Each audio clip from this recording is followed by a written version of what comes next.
Now, Senegal's little-known opposition figure, who was elected president this week in a tightly contested race, has won over 54% of the votes.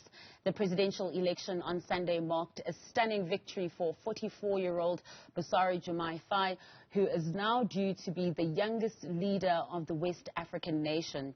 At a news conference in Dakar yesterday, the Court of Appeals announced that Faye won 54.28% of the vote, with the ruling coalition candidate Amadou Ba taking over 35%. The results are preliminary but are expected to be confirmed on Friday. Bassirou Diomaye Faye, 2 434 751 voix. Pour Bassirou Diomaye Faye, je précise que c'est 54,28%. Voilà, 54,28%. 54,28%. C'est bon? D'accord. Amadou Ba, 1 605 086 voix, soit 35,79% des suffrages exprimés.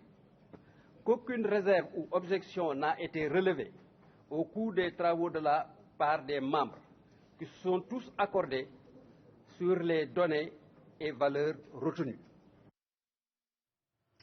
Now, for more on this, we are joined by Madi Camara, a Senegalese journalist who covered the elections on the ground, and political analyst Oluwale Ojawale, who are both in the capital of Dakar. Gentlemen, thank you both for joining us on Africa Today this evening. You're both in Dakar. What is the atmosphere and mood like since the election announcement was made? Madi? Oh, thank you so much. Thank you for having me. So since the first day of elections, around midday, people have been very expecting the victory of the opposition party, Diomaye president. And since that is been very calm, people are seems to be more now taking their breath, holding their breath, because it has been a lot of tensions the past 2 or 3 years for the opposition, or between the opposition and the government. But since the results start coming out, I think that has shown, given a lot of excitement and a lot of hope to the younger population of Senegal, for Bassirou Diomaye Faye winning these elections. Who is also young and a young leader, just like Ousmane Sonko. Yeah, and speaking of him also being young as well, he just celebrated his 44th birthday on Monday, just perfect timing with the results as well. Apparently there was a lot of jubilation in the streets with people singing and dancing as well. Can you attest to that? Yes, people they were singing, and a lot of his supporters were posting "Happy Birthday, President Diomaye Faye. This is the best birthday gift for any person." And most importantly, people, they appreciate him because he is one of the presidents who is not only the youngest one elected, but also who came from a very rural area, who came from a village, who came from an area where there is a lack of electricity, sometimes issues with water infrastructures. So he's the kind of, among the millions of all those young Senegalese people who really understand and who have experienced the real living condition of those local populations. Oluwale, what would you say the significance of having such a young leader, the opposition as well, triumph in a country like Senegal signifies as well? Also considering, the tensions that Madi was mentioning prior to this election as well. They're supposed to take place in February, and then at the 11th hour, the former president, Macky Sall, said, no, there won't be elections then. Of course, that caused uproar. But the significance of President Faye's age as well, and the fact that he is from the opposition, what that signifies for the people of Senegal. Well, I think it's a mixed feeling here in the sense that the past 3 years has been full of turmoil, political persecution, protest on repeat, and then a lot was actually hanging in the balance. So, and there were apocalyptic headlines of newspapers, media reports, Senegal on the brink, democracy in crisis in Senegal, all attention was focused on Senegal. So I think it became like an anticlimax, really, because a lot of people thought the unexpected was going to happen in Senegal. And it also became a lifeline for ECOWAS that has experienced a lot of political turbulence as a region in the recent time. So I think hope springs from Senegal, and that is what we can say for the young people, for the citizens of West Africa. Indeed, it has become like a textbook for democratic resilience for the people now. The young people came out en masse. I think the votes, if you look at the breakdown, it's going to show significantly that the incoming president, Diomaye Faye, was actually propelled to get that support by the youth. So it's a mixed bag, really, and to also show that we, as West African countries, there's a lot to learn about democratic resilience. There's a lot to learn about politics in the sense that the election was free and fair. I've lived in Nigeria and I've moved around a bit here.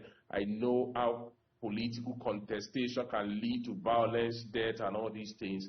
And I've not had one gunshot since all this campaign started, and I'm yet to receive report about the death of anybody. So it means a lot. And now that the president will not secure the support of the people for his anointed candidate, so the government is, I mean, the parties is, the government is moving from one party to an opposition party, to a man that less than 2 weeks ago was actually in the prison, and today he went to meet the president at the presidential palace. So a lot of dynamics, a lot of lessons to learn. But let me hang on the note that a lot has been said about correlating youthfulness with performance in government. I don't necessarily agree, because the jury is not yet out. We'll see what the next 5 years is going to look like, particularly with the promises that they make, which are anti-establishment promises. I don't know how much of pushback they are going to receive from the establishment to be able to implement that. But it is money in Senegal. And Oluwalo, as you speak of those anti-establishment policies as well, I'd like you to jump in there, Maddie, because, I mean, Oluwalo is correct to say that President Faye made a lot of promises during his campaigning as well, you know, talking about renegotiating those oil and gas deals, coming up with their own currency as well, making sure that the judiciary is more independent and less powers to the presidency. How far do you think he'll be able to take those promises? It's going to be an uphill task, particularly the first two that you mentioned. They owe the possibility of creating a rupture in the economy. And this is a president that promised that he's going to rejuvenate the hope of the people by bringing jobs to the young Senegalese that are unemployed. So abandoning the CFA, calling for the renegotiation of contracts with international business partners and establishment in Europe, in France, and all these places is not a Tea Party affair. You can campaign in prose and govern in poetry. I think that is what is going to happen on the long run. And my advice, or the way I see things, is that I expect that they will quickly concentrate on the quick wins that can deliver dividends of democracy to the constituency that voted him into power. For now, abandon the plan about all those anti-establishment, decoupling of Senegal. At the time that the world is talking about global cooperation, nobody can play the isolationist game like they want to. So those things are good, but I think at best it's probably to swing the vote of gullible voters to actually get them to elect them into the office. When you get into the office from April 2nd, it's going to be faced with the reality of the state of governance. And I won't be the first person to start abandoning those policies and plans. Maddie, briefly, before I let you go, your thoughts on some of these promises that were made and the achievability of them? I think with President Diomaye Faye, a lot will change, especially in terms of education reforms, and by introducing English study in primary school, which could boost Senegal's international competitiveness, and also more rules and transparency within the army, etc., will also reinforce more freedom of powers between the army, the executive, and the judiciary. But again, it's their program. It's depending on what they promise to people during campaign, and let's see within the next 5 years what will happen. A crucial 5 years it will be indeed. We are crossing fingers. Truly it will be. But thank you to you both for joining us this evening and sharing your insights, and enjoy the celebrations there in Dakar as well.